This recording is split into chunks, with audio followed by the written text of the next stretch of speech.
Mathematics মানেই কিন্তু logic. তো আপনি যত বেশি লজিক জানবেন ম্যাথমেটিক্স সাবজেক্টে তত বেশি আপনার কাছে ইন্টারেস্টিং মনে হবে। তো আমরা কী করি, ইন্টারেস্টিং জিনিসটাকে যখন আমরা মেমোরাইজ করি তখন ম্যাথমেটিক্সটা আমাদের কাছে কী হয়ে যায়, খুবই হার্ড হয়ে যায়। যখন আপনি লজিক বুঝবেন না, তার মানে কি আপনি লজিক্যালি কোনো কিছু থিঙ্কিং করবেন না, তখনই আপনার কাছে কী হবে, সেটা জিনিস খুবই হার্ড হয়ে যাবে। তো ম্যাথমেটিক্স এর ডিফারেন্ট না। Welcome to my YouTube channel, this is Shah Alam. আজকে আমি আপনাদেরকে দেখাবো ম্যাথমেটিক্স লজিক্যাল থিঙ্ক। তো সেটা হচ্ছে কি 9-এর মাল্টিপ্লিসিটি। তো আমি যখন স্টুডেন্ট ছিলাম তখন আমার 10-এর নামতা খুবই একটা ফেভারিট নামতার ঘর ছিল। তার মানে কি 10, 100, 1000। কারণ কি এটা আমি খুবই সহজভাবে মনে রাখতে পারতাম। যেমন 10-এর সাথে 2 গুণ করি 10 2 20, 10-এর সাথে যদি 100 গুণ করি 10 10 100। তো এটা একটা লজিক আছে, সেটা লজিকটা কি সেটা আমি আজকে আপনাদেরকে দেখাবো। কারণ কি এই যে এটা যদি একটা 10 হয়, 10-এর সাথে যদি আমরা কত গুণ করি, 5 গুণ করি, তার মানে কি এই 5 এখানে লিখবো, অলওয়েজ এই 1-এর পরে যতটা শূন্য আছে সেখানে এখানে বসে দেবো। তার মানে কি 5 10 50। অন্যভাবে যদি আমরা এটা করি, 1000 এর সাথে যদি আমরা করো 121 গুণ করি, তাহলে আমাদের কি হবে দেখেন, 121 অলওয়েজ লিখবো। এখন 1-এর পরে কয়টা শূন্য আছে, 3টে শূন্য আছে, তার কারণে আমরা এখানে 3টে শূন্য বসিয়ে দেবো। তো আমার এই ধরনের নামও তো আমার খুবই পছন্দ ছিল। তো মেন পয়েন্ট আজকে ভিডিও যেটা হচ্ছে সেটা হচ্ছে কি 9-এর মাল্টিপ্লিসিটি। তার মানে কি একটা গুণনাঙ্ক, যেমন এরকম যদি একটা গুণনাঙ্ক থাকে আজকে 999 এর সাথে যদি আমরা কত গুণ করি, 1 2 1 3 যদি আমরা গুণ করি, তাহলে দেখেন তো এটা কত বড় একটা গুণ সংখ্যা। তো এটাকে আমরা খুব মুহূর্তে এবং 2 সেকেন্ড কিংবা 3 সেকেন্ডের মধ্যে আমরা করবো।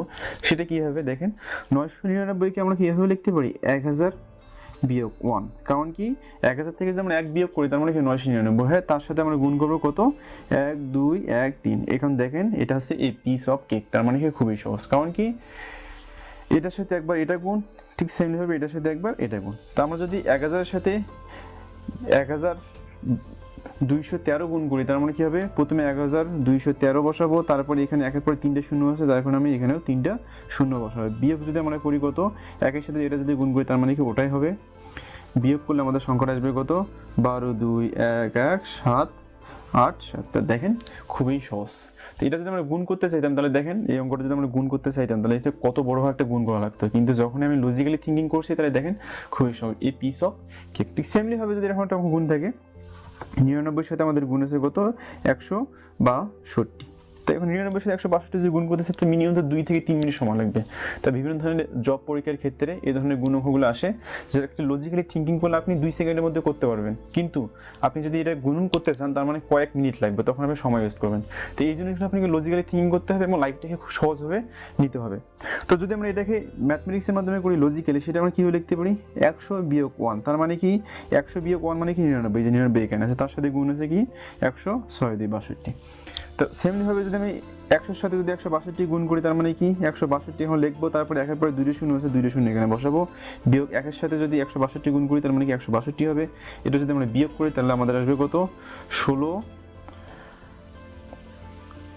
0 3 8। আপনি এই বিয়োগ অঙ্কটা ইজিলি পাবেন। এটা 2 সেকেন্ডের কাজ। সো এই বিয়োগ অঙ্কটা করতে যতটুকু সময় লাগবে ততটুকু।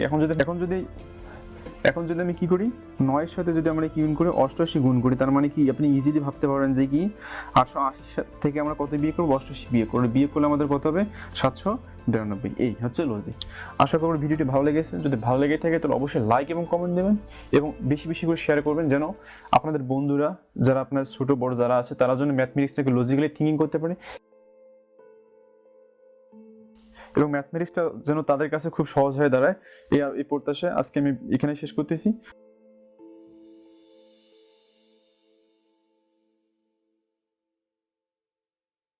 অবশ্যই আমার চ্যানেল সাবস্ক্রাইব করবেন। ভালো থাকবেন, ধন্যবাদ।